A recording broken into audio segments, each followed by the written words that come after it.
Major League Cricket has somehow come and gone by now, and before we can really even take time to reflect, we've got minor league cricket launching in just a few hours. Here to talk about the standouts from MLC and segue into minor league is stats guru Tom Nielsen. Tom, thanks for joining me tonight. Thanks for having me, Nate. Look forward to talking with you. Yeah. What a great time the Major League Cricket was. It was. I mean, I expected it to be good, but it exceeded my expectations in so many ways. Yeah, And it was now like just reflecting on it, just barely any time to reflect on it yeah, as we head into minor league, but reflecting on it, I'm seeing so many possibilities that I don't think we could have even imagined before this thing launched. And yeah. it was really there's no reason to believe that this league in a year's time won't be the second best T20 league in the world. Oh, it was unbelievable. It was incredible to see the fan engagement. PR, like everybody's talking about it. Like we were mainstream media talking about cricket in the United States. It was beautiful, and the Yeah. quality of play. I mean, and the engagement from the players themselves. It was unbelievable. Broadcast quality, everything was top notch. Like you said, exceeded all my expectations, and yeah, I think makes for a really bright future for cricket in the country. Right, it does, and you saw Peter's piece recently where he was talking about how it went so well. They're kind of even fast forwarding. They're skipping ahead with their Yeah, plans a little bit. They're thinking about, well, tomorrow is now, kind of. yeah, It's obviously we need to get the venues out here, and that's the most important thing, and that's always been the most important thing. yeah, yeah. But yeah, that stadium in Dallas was so nice.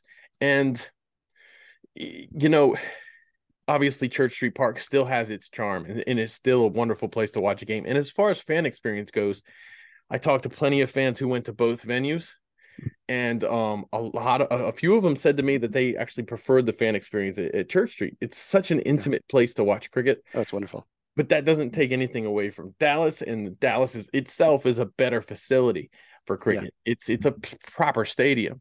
yeah, But yes, to me, give me both of these things. Give me both of these experiences. We need the yeah, variety. You know, yeah. it's to me, it's just fun to watch how this is fleshing out, how our cricket culture is evolving and becoming something. Yeah. Yeah, no, it was unbelievable. And next year with the timing of the World Cup in the United States, get that infrastructure in place, like you said, get the stadiums Right. and really it's perfect timing. Like everything's coming to coming to a head for 2024, I think. Yeah. Yeah, and we'll see. Maybe we can get something up in New York. And Yeah. I think the like you said, getting more stadiums in place, the home field advantage and getting those home crowds. Because again, watching like Texas Super Kings, it was like watching a home game for Oh, this cricket team here in Texas. And the more right. fans you can get engaged Yeah. and put this in more places across the country, it's going to be exponential growth once you get, a stadium in each of the six markets, and then start talking expansion from there. It was that was a beautiful thing to watch. Yeah, and I think a lot of us thought that Major League would help develop stadiums for the World Cup. And yes, it Yeah, has in this case yeah, with the Dallas venue, which is instantly the best venue for cricket in the US as far as oh yeah, from a absolutely. player's point of view, from a broadcast point of view, from a logistics point of view. And then obviously you have Church Street Park, which we hope will have some games here. There are always challenges when you do Yeah, an event at Church Street Park. It is a public park after all. yep, But and then also we have Florida. We still have the venue in Florida. So but what's interesting to me is with the talk of the pop-up venue in New York, how how that we might have a situation next year where depending how soon that gets done, when we have our second season of Major League Cricket, we might have a really cool temporary venue in New York absolutely. for Major League Cricket also. So you might Yeah, have 3 to 4 venues next year. Obviously, you're going to need that if you're going to double the games. If we're doing a yeah, double round robin next year, you need more than 2 venues. It's if you think about it, we just had 8 games, 8 regular season games in mhm, Texas, and then we had the 3 days of playoffs. yeah, Um, that is, that's a lot of days of cricket in Texas. yeah, And we're going to have to. We'll be 10 years down the road where a league with one venue per team will have that many home games. Yeah. You know, Yeah. you look at a double round robin, um, you look at a robin calendar, and that Texas venue, if everybody has a stadium, the Mhm. Texas venue is getting 5 games there before the Yeah. playoffs. Yeah. So we've and that's one of the challenges. Obviously, is you can't schedule the whole season there because Mhm. people are going to get fatigued. Yeah. All of a sudden it'll Oh, the become heat is brutal too. I mean, the heat's playing in brutal. summer. Yeah, the heat's brutal, and it's just you need to take the league has to go around. It has to be spread around. But man, what a great time! Yes, that's one of Wonderful. some of the challenges ahead. But I think when you consider that the World Cup's next year, you'll have this hopefully rumored pop up venue in New York. Boom, that every time in baseball and in American sports, in soccer too, in Major League Soccer, every time there's a new venue, it's exciting. It kind of Yeah. like energizes the fans for the whole year. Mhm. It's going to be even more so with cricket when the season's Yeah. shorter and the novelty's sharper, and Mhm. it's more impactful. Mhm.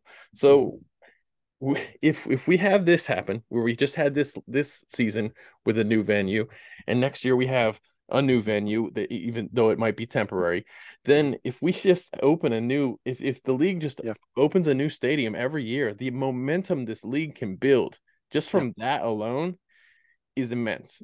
Oh, it's incredible. Yeah. Yeah. No, and I talked about the importance of that home field advantage. It really gets the local interest in too. I mean, you got people Right. like in Texas, they see the stories, they just drove by, said, "Oh, there's cricket. Like, I'll check that out." Yeah, And even I did a little bit of the research, look at the Google Trends.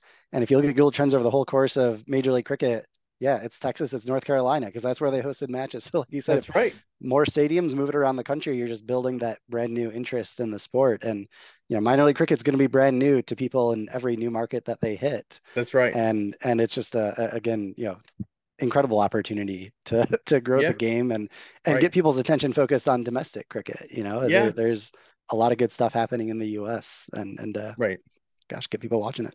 And as you and I know, and as fans of minor league cricket know, minor league cricket and minor league baseball really name only. That's the only way that, well, Yeah. not the only way, that's the biggest way that they're similar. Minor league, obviously, the signal that you're sending by calling minor league is that it's not the major league. Yeah. um Yeah. but it's a developmental league, but it's also kind of our domestic league, Hmm. and it's weekend only because it's Hmm. semi-professional. Yeah. um so yeah, anybody who's new to this, who's brought into minor league because of major league, anybody watching who might be new, our minor league system is our domestic system. It's almost like our county cricket, but it's T20. It's T20 only. And so you'll get to see the stars from major league featured in minor league. And unlike county cricket, which will have games that are conflicting with maybe the T20 blast or things like that, Hmm. eh, these calendars will run. They won't run in parallel with each other. They won't conflict with each other. So you won't have the Ashes happening at the same time as the T20 blast. Hmm. Hmm. Basically, something Yeah. like that. But yeah, so basically, if you enjoyed watching major league cricketers, they're going to be our domestic major league cricketers are going to be featured in minor league, and they're going to be the stars of minor league, along with probably some of these overseas major leaguers too, who have Yeah. big names. We're hearing rumors that some of them will be playing as overseas pros in minor league for a little while. Yeah. But let's talk about the big performers in major league. That's what I really want to talk with you about, Yeah. because I know that this is the thing that you've been paying a lot of attention to. Yeah. Yeah, yeah, for sure. I mean, there were some great performances from the domestic players. I know a lot of the talk during the tournament, especially if you look at the bowling core, the domestic bowling core. I mean, you saw, just a really extensive, really great depth, really showcasing the depth of, again, the U.S. based bowling, and in Major League Cricket. I mean, you see some batters. Look at Faf du Plessis coming off of an outstanding season in IPL, the best league in the world, Right. coming here to the US. And yeah, he was having some trouble. Like, it's not that, I mean, it seems crazy for me to say this, but the drop off in bowling from, IPL to Major League Cricket, perhaps not that dramatic. Yeah, Domestic bats maybe struggled a little bit more than the bowlers, but still some bright certainly. spots there. But Yeah. Yeah, a lot of really good talent that we saw in Major League Cricket that's going to be coming right to minor league cricket to your local park. That's the beautiful thing about minor league cricket is you get, again, like you said, the stars of Major League Cricket going up against guys that have jobs during the Right, week, and then also like the top youth youth players in the country, U21 and U19 kids. So right. yeah, a lot of good talent coming from Major League Cricket into minor league cricket this year. Well, let's talk about who the top performer was. You want to talk batting first or bowling first? Let's start with batting, I suppose. All right, let's talk about the top domestic, minor league domestic, because some of our domestic qualified players Mhm. don't play minor league cricket. A few of them, a very few of Yeah. them, like the Yep. Cameron Gannon, who actually won the Bart King award. Yeah. Which there's a great video on that, by the way, Yeah. Yeah. to introduce that. But which yeah, so yeah, let's talk about these batters. Yep. Yeah. So, I mean, no matter what way you slice it, Corey Anderson was your top domestic bat of Major League Cricket. I mean, he had outstanding performance, second match of the year, 91 off 52 to beat the eventual champions in New York. Over the course of the season, 190 runs, 145 strike rate. I like to talk about impact per match. So when I say the word impact, it's really how many runs are you contributing to your team's total on top of what the average batter would be On top or contributing. below. Yeah. Yeah, above or below, but in Corey's case, definitely above. And 11 and a half runs impact per match. So again, adding 11 to 12 runs to his team's total every match is just outstanding season. Played for the San Francisco Unicorns, one Sure. of the stars of the side, as it turned out. Unfortunately, they didn't Right. quite squeak into the playoffs in the end, but he'll be Right. coming to your Dallas Mustangs in minor league cricket. And actually right behind him in the impact per match ratings is Andres House and Nauman Anwar, both Right. also going to the Dallas Mustangs. So you'll notice a trend. Dallas Mustangs are going to be a pretty loaded side coming into minor league cricket, but both, again, House and Anwar, 100 plus runs, Right. solid strike rates, really, again, key members of their teams. Both of them getting into the playoffs. But yeah, so again, top three bats there, all headed to the Dallas Mustangs in the next few weeks. Yeah, and I see here, looking at your stats, we had, let's see, we had one, two, three, four, five, six. We had six batters Mhm. who saw more than 26 balls, Yeah, who were in the plus, who were basically yeah, better than league average batters. yeah, And yeah, that's a little bit discouraging in some ways, but it just goes to show how difficult it was to bat in this league. oh Um, yeah, and yeah, it shows that our batters have a little bit longer way to go than our bowlers. And if you follow American international cricket, if you follow yeah, USA Team USA, that's nobody's surprise. yeah, yeah, yeah, yeah. It's really about showing intent. Yeah, There's a lot of batters who seem a little tentative. Even some of the best coming from minor league cricket. right. Just not really able to break that run a ball, barrier, so to speak. Sure. And you've really got to be hitting. You got to be hitting regular boundaries, fours, sixes. You got to have a strike rate at least above 120 to really be a Right. viable contributor. But like you said, I mean, six batters that were kind of above that average in Major League Cricket coming over to minor league cricket. And remember, hey, average for minor league or for Major League Cricket, It's again, this very is good. instantly one of the top Yeah. leagues in terms of quality Right. globally. So to have six, like that's not bad. And It's again, not there's bad. some guys that probably a little more seasoning at that level, having that experience, Right. being able to apply their learnings directly to minor league cricket right afterwards. I Mm, think they'll come back bigger and better next year.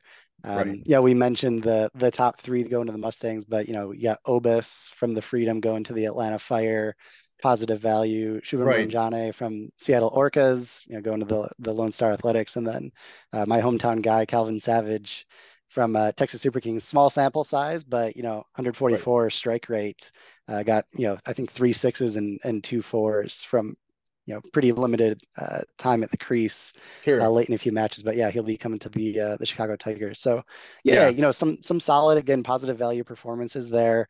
But again, big thing for the I think the domestic bats to work on is that intent. Learning how to kind of hit the boundary rope Sure. um, on a regular basis. Against that top competition. Right. And one of the things I like about your impact stat is sometimes you look at a player you look at a batter who might be known as a finisher, and you might see a 125 strike rate on that person. You might think, well, that's not great for a finisher, but finishers oftentimes come in sticky situations, Yeah. and that affects their average. So Oh yeah. not every time, they're not batting at these guys. These guys who are batting at the 4, 5, 6 type of spot, right? Obviously, if you're batting 7 or 8, you can just usually you want to have your strike rate to be really, really, really high, and obviously if you're batting 1, 2, or 3, it's going to be a little bit hindered by the fact that you got to keep your wicket for longer. But Yeah. but yeah, like for example, Obus Pinar here with strike rate of 122. There were innings he came in where they were in a hole, and Oh yeah. he just had to like ease into the game to make sure that they saved the wicket for a while. Yep. And that's not unusual when you bat in his position. Yeah. Yeah, it's tough. I mean, sometimes again, like you said, when you're coming in at, 7, 8, 9, sometimes you are in like the last over and Right. really the only thing for you to do is swing for the fences. But yeah, sometimes you're coming in like the 14th over and you just kind of have to defend a little bit Yeah. and make sure that you get to the last over. So yeah, that's the big thing that we're doing with the impact stats is you have to account for the situations in which Right. players are appearing and making sure you're accounting for that context because again, like you said, the scoring environment and the scoring pace changes so dramatically over the course of just a Sure. single innings of cricket. Right. You have to be able to, account for all of that when you're evaluating performance. Oh, absolutely. Yeah. And Norman Anwar, very consistent for the most part, up in I think the last couple of innings the first times he had kind of like true failures Yeah. were 2 of the last 3 innings or so. But he was really steady. He's the only domestic to get the 200 runs. Um, Obviously didn't do so with the same strike rate as Corey Anderson, but Corey Anderson is Corey Anderson. I mean, what Yeah. I think he was the 6th most effective batter, 6th or 7th most effective batter overall in Oh the yeah. entire tournament. So, Absolutely. he was kind of he was in a situation where he was let down a little bit by his overseas players. Yeah. That team won or lost with their runs that they put on the board, and Yeah. as good as their bowling was, Mhm. it was a Yeah. weird thing. It was they either scored 200 or they couldn't hardly score anything. Yeah. So yeah, great from Corey there. We talked about Obus on Andre's house. And Obus played on the same team there with the Washington Mhm. Freedom. Um, just It was great seeing these guys get prime chances. Mhm. Andres opened the innings, and then Yeah. you had you know Obus coming in. I think he batted 5 or 6 every game. Yeah. Yeah. So Yeah. Ranjani, the first 2 innings he played were little cameos Mhm. where he would end the game with a 6 and a 4, and it just put the team over the line. It just put them over that, over the line. And his team obviously made it all the way to the final, the Seattle Orcas there. So, and like you said, Calvin Savage came in, struck at 144, but usually he was coming in the 19th or 20th over and just, Yeah. hitting a 6 and sitting down. Yeah. Yeah. Hit out or get out. Yeah, I want Sometimes to. both. Yeah, sometimes both. Yeah, interesting here. I want to point out Cheyenne Jahangir, who was just Yeah. barely below the league average. Yeah. And he was on a team where where New York, once New York solved once they got, if their team was so potent, Mhm. if they could get through the first 6 overs, the power play, Yeah. with 2 loss or less and 40 runs on the board, Mhm. you had to kind of bet on them. Yeah. Yeah. And No, they have. that was his job.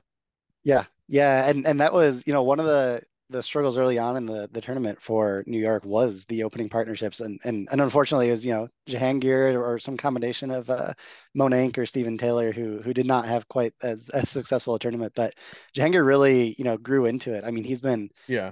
In 2022 in minor league cricket, arguably the most consistent performer. I think he had 50 Yeah. plus runs in probably over half his innings, great strike rate. And yeah, I mean, he grew into it. He's a real competitor and, Sure. learned from, again, playing against that top competition. And he was a reliable bat, up Right. at the top of the order for them, which they desperately needed, especially late in the tournament after losing, Yeah.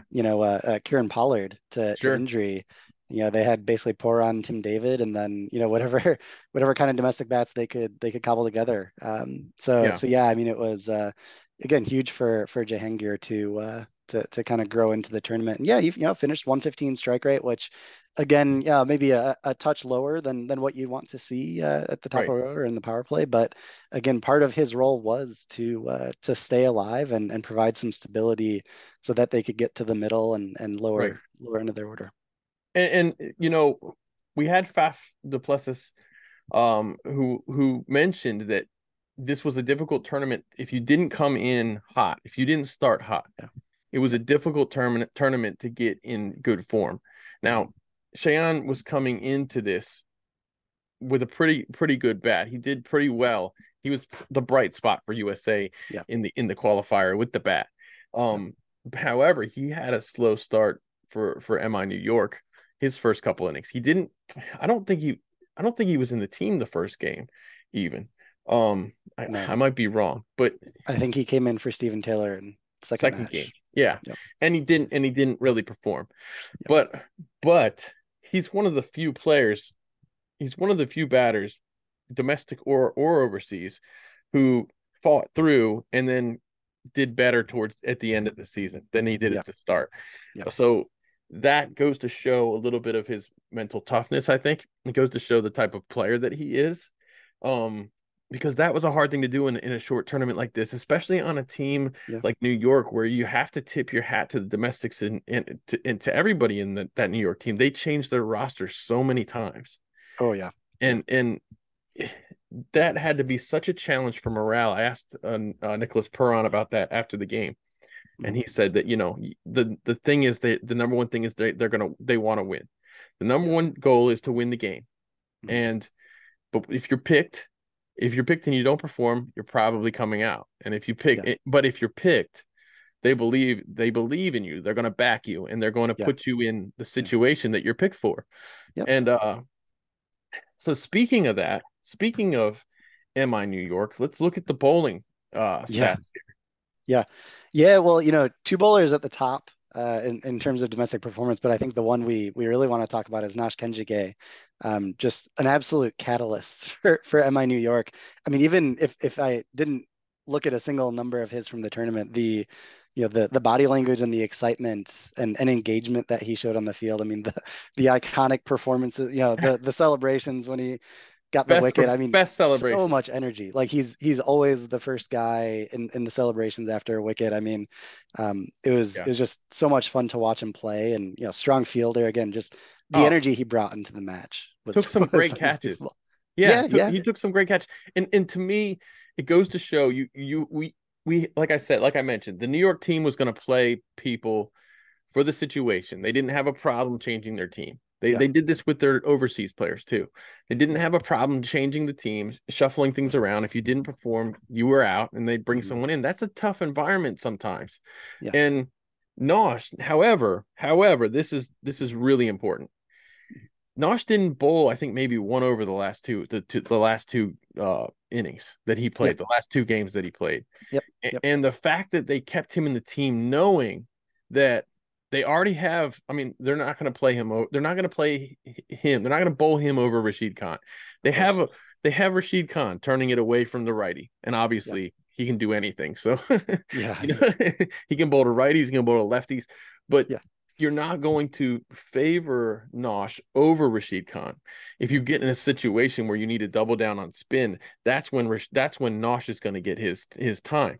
Now, obviously, Nosh being the role that he is, you're not going to also bat him in the power play when you have a very effective left-handed opening batter.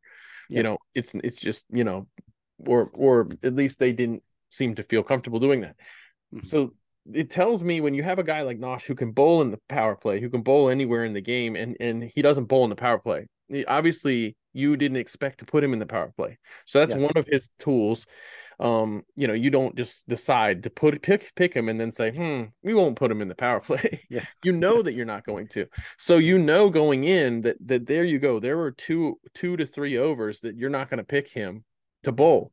So he might not bowl that game, but you're still putting him in the game. And if you're putting a guy in the game that you don't really have any intention to use his full quota, and he's a bowler first. To me, that tells me that how valuable they feel the option of Nosh is, Oh just yeah. the option of having him in the team, and his fielding also puts him, th- now you can use another good fielder as your 12th man. Yeah. And just the value that Nosh has in that team, whether or not he takes the ball that game, Yeah. to me speaks volumes about how New York thought about him, and he's a Yeah. true champion. We Yeah. we know that about him.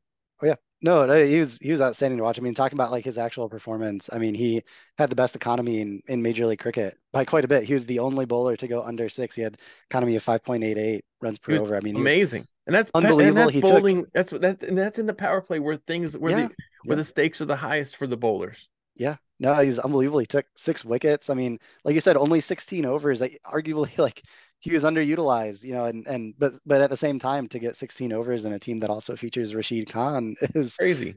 is an achievement. And Yeah, we talk about bowling impact. So if you talk about impact, here we like to say impact per over. So how many runs per over are you restricting the opponent's total right. relative to the average bowler? He's at over 2 runs and over that he was restricting his opponent's total. So yeah, if he It's got his crazy. full quota, that's 8 runs, taken off the opponent's total, which again, in league is competitive that could be a match winner. So Right. again, for him to get the usage that he did, and I think I argued several times on Twitter for him to get more usage, Yeah. even once or twice at the expense of Rashid Khan. He performed just outstanding, and yeah, like you said, it really speaks to the respect that he's able to gain from the team.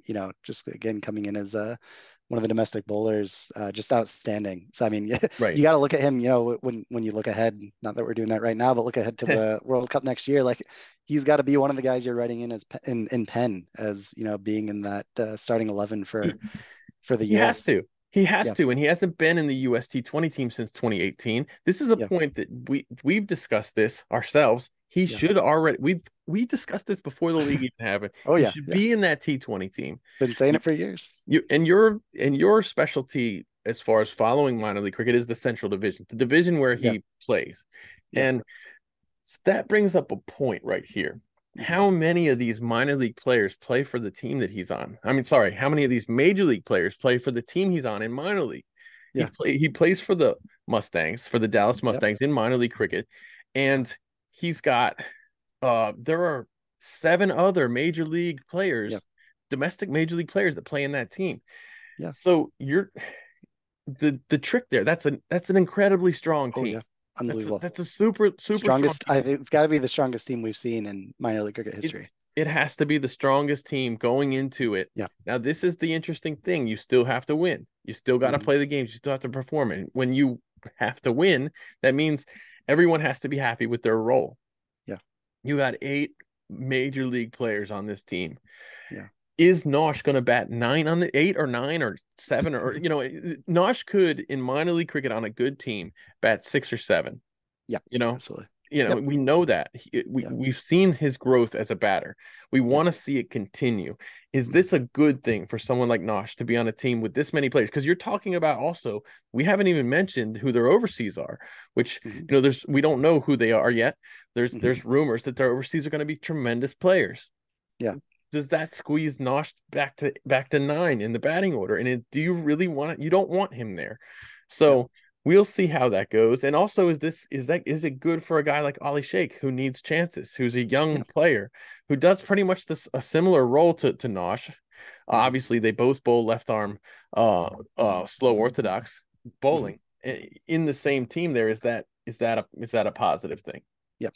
Yeah. Yeah. You just have to hope. Yeah.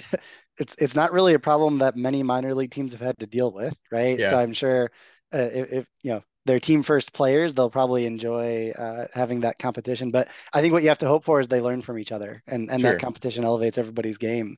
right, And yeah, they might have to be creative to get everybody the time they need, or use everybody in the right situation. But yeah, like you said, I mean, ordinary minor league cricket team, Nosh, he's probably batting six and yeah, providing strong value and creating good, positive impact at the end of the innings. And here, yeah, like average innings, he's probably not going to bat. Just again, knowing right, the quality that we've right. already talked about that they have from the batting side. So, yeah, it'll be interesting to see how Dallas kind of organizes their playing time this year. Are they going to rotate quite a bit? Right. Maybe some of that depends on conditions. Hopefully we have, I think we got all matches on, natural turf or hybrid, so they could play the conditions a little bit. And yeah, they, like you said, with both Ali Sheik and Nash Kenjige, you probably want maybe a little more spin friendly. Right. But again, there should be room enough in the 11 for everybody, but interested to see how they play it out. Yeah, we had 10 bowlers, 10 minor league bowlers. Yep. I would say domestics, but obviously Cameron Gannon doesn't play minor league cricket. But we have 10 minor league bowlers who finished at least within one run or better of the league average. So Yeah. so either one run more too expensive than the league average, Yeah. or Yeah. better than the league average. We had 10 Yeah. such bowlers, which to me, I think that's a good target. You want to get within a run of the league average. One of those was Yeah. Stephen Taylor, who only took 2 wickets in his 17 overs, but he bowled very economically with 6.53 economy. Yeah. He obviously took a big wicket there in the final. Yeah. But yeah, and he was uh only marginally better than him was Harmeet Singh, who Mhm. took 7 wickets, and he bowled the most overs of any domestic. Actually, yeah, he bowled the most overs of any domestic. He bowled 2 overs less than Rashid Khan did. Yeah. Yeah. So, um, but let's talk for a minute before we wrap this up about how good Saurabh Netravalkar was also, because I Oh felt yeah, like he was he unbelievable. had to be a strong contender for that Bart King award, Yeah. considering the wickets he took. And Yeah. I mean, he had one of the best, probably the best game in the whole tournament. I think he had the best innings of the whole tournament. Oh yeah, yeah, yeah. 6 for 9 in Morrisville. I mean, he was unbelievable. 10 wickets. He had 21 overs, 7.28 economy, and impact per over. He was right there behind Nosh. He was a little under 2 runs per over. Crazy. Restricting his opponent's totals. And you mentioned like the wickets he took. I mean, he took just massive wickets. I mean, he had that 6 for 9. He took Wade, Stoinis, Shadab Khan. Yeah, Other matches he got Duplessis and Poren's wickets. I mean, sure. you know, he was like the big show. I mean, he was getting being used in incredibly critical situations, both in the power play and at the death, Right. just providing incredible value for the Freedom. I mean, if you look even across their overseas bowling, he had the best impact stats by a fair margin for the Mhm. whole team, and that's on again a team with pretty strong pace bowling with Anrik Norkia and Marco Jansen. I mean, Right. for Netra Valker to be dealing right up with them and arguably giving in better performances than those guys. Right. It's a real testament. We talked about who are you going to write into the starting 11 for the Team USA next year, and you got to think Netravalkar's right there next to Kenjige. Oh yeah, There's yeah. He yeah, comes printed off on every roster, like exactly, pre-printed. yeah, Sorab and is yeah. definitely going to be in that And group. he's just Mr. Consistent. I mean, every So match, consistent. like Yeah, you know what you're gonna get. Like it's extremely rare to see him. And this is Major League Cricket. Like he got hit around for 1 or 2 overs, but sure. it's extremely rare for him to get rattled. I mean, he's just Yeah. line and length so consistent and firing it in there. So he was again fun to watch. I'm wearing my Captain. You can't see it. I'm wearing my Captain America shirt today. His former title within the national team in honor of him. But That's right. he was a Yeah. lot of fun to watch for the Freedom this tournament. Yeah, and unfortunately Ali Khan got hit around pretty badly. Yeah, yep, Which I don't think we're seeing the Ali Khan we're used to seeing yet. yeah, I mean, I thought obviously he's had a couple of moments since he came back from his injury. He has had his moments where he's been the Ali Khan of old, yeah, but yeah, he certainly wasn't looking that way. Now that he had some bad luck too. There was one innings where he was hitting his Yorkers and they were just digging him out and they were scoring 2 runs every time he would do it, and it was just like yeah, whoa, like he's nailing these balls and they're still yeah, scoring off of yeah, him. And but yeah, he was knocked around to a tune of 3.08, worse than average in terms of, yeah, if the average was 7 runs and over, he's given up 10. yeah. So yeah, rough stuff, rough tournament for Ali. And interestingly, David Visa, who I also think had a lot of bad luck. Yeah, Like he yeah. had a lot of edges go for 4 runs, Oh yeah, and he had exactly the same impact per over with a Yeah. positive with a plus 3.08, and you want to be in the minus. Yep. Yeah. Ali Khan, he's what you want to see from him is taking wickets. And unfortunately, wicket taking is a little more random and unpredictable than economy. Right. It's if you have a guy with really good economy, chances are he's going to keep that good economy. And yeah, Ali Khan tendency to get hit around a little bit. You're bringing in the extra pace. The ball goes a little Yeah. bit farther, just simple Sure. physics. So, yeah, hopefully we can get back to the Ali Khan of old. It's like you said, we've seen flashes of that brilliance. We know he has the talent. Sure. So yeah, hopefully again we can see him for as much of the minor league season as possible, and see some good performances out of him too. Right. And once again, we have the top bowler in the Dallas Mustangs, Nosh Kenjige, the top major league performing domestic bowler, is playing for Dallas, as we mentioned before. Yeah. But let's keep your eyes, folks, on the East Bay Blazers, who have Rusty Theron and also Carmelo Rowe. Both of those in the top 10 of domestic performers with the ball. Yeah. Playing for the same team in East Bay. So when we had that big exodus from the West down into the Central, now let's talk about how many of those guys are in the Central now. How Yeah. many So if you major leaguers are in the Central? This will be the if you last thing we mention. if you look at the like the 30 so there's 34 players that got were named in a starting 11 in Major League Cricket that are going to be coming over to minor league cricket. Of those 34 players, you got 19 of them in the Central Division. So the Central Division is the best. Central is best. Sorry to Joe Hickey, our friend from out west, but Central is it's you got to consider it the top division. I mean, we talked about the Dallas Mustangs. Lone Star Athletics, I think, have 4 guys that saw playing time in minor league cricket. Every team in the Central Division has somebody that played in a starting 11 from Major League Cricket. It's the only division where you can say that. So, again, it's a really just talent dense, not just down in Texas, but up here in Chicagoland and Michigan and St. Louis as well. So I'm thrilled to be the Central Division correspondent here, so to Awesome. speak. So excited to watch it. I'm thrilled too, and we will catch up with you as the season goes on.